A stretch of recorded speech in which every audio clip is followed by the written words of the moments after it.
আসসালামু আলাইকুম। খেলা জগতের সব ইম্পর্টেন্ট খবরগুলো নিয়ে আমি সোহেল আছি আপনাদের সাথে। আশা করি পুরো ভিডিও জুড়ে আপনারাও থাকবেন আমার সাথে। চলুন চলে যাই মূল খবরে।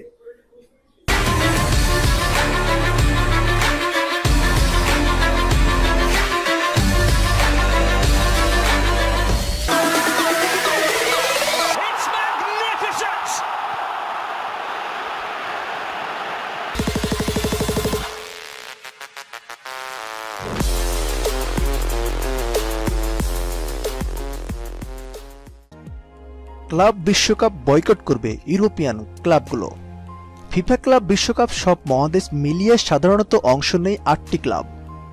আরও বেশ ক্লাবের অংশগ্রহণ নিশ্চিত করতে ফিফা প্রস্তাব দিয়েছে 2021 সাল থেকে এই টুর্নামেন্টে খেলতে পারে 24টি দল। তবে ফিফার এই সিদ্ধান্তে বেঁকে বসেছে ইউরোপিয়ান ক্লাবগুলো। European club association FIFA president জিয়ান্নির কাছে সাফ জানিয়ে দিয়েছে, ক্লাবের সংখ্যা বাড়ালে ইউরোপের সব বড় ক্লাব ফিফা ক্লাব বিশ্বকাপ বয়কট করবে। উয়েফার কাছে এক বৈঠকের পর ফিফা জানিয়েছেন 2021 সাল থেকে ক্লাব বিশ্বকাপে খেলবে 24 দল। ইউরোপ থেকে অংশ নেবে 8টি দল, দক্ষিণ আমেরিকা থেকে 6টি, 3টি ক্লাব খেলবে আফ্রিকা, এশিয়া, উত্তর ও মধ্য আমেরিকা থেকে, ওশানিয়া মহাদেশ থেকে খেলবে 1টি ক্লাব।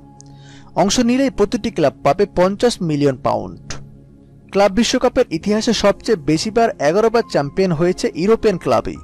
অন্যরা বাড়তি দলের টুর্নামেন্টে খুশি হলেও ইউরোপের ক্লাবগুলো এমন টুর্নামেন্ট চাইছে না।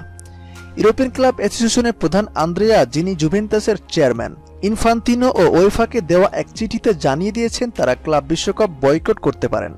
তিনি বলছেন, আমরা ক্লাব বিশ্বকাপে বাড়তি দল নেওয়ার পক্ষে নয়। যদি এমনটা করা হয় তাহলে কোনো ইউরোপিয়ান ক্লাব এতে অংশ নেবে না। এই চিঠিতে স্বাক্ষর করেছেন বার্সেলোনা, ম্যানচেস্টার ইউনাইটেড সহ আরও 15টি বড় ক্লাবের প্রধানরা।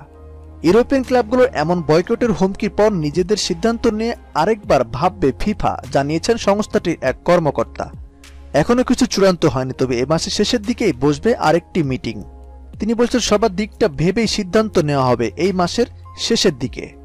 শেষ পর্যন্ত ইউরোপিয়ান ক্লাব অ্যাসোসিয়েশনের দাবি মেনে নিবে কিনা ফিফা সেটা জানতে পারবেন এই মাসের শেষের দিকেই। খেলা জগতের সব খবর সবার আগে পেতে আমাদের চ্যানেলটি সাবস্ক্রাইব করে আমাদের সাপোর্ট করবেন। ধন্যবাদ।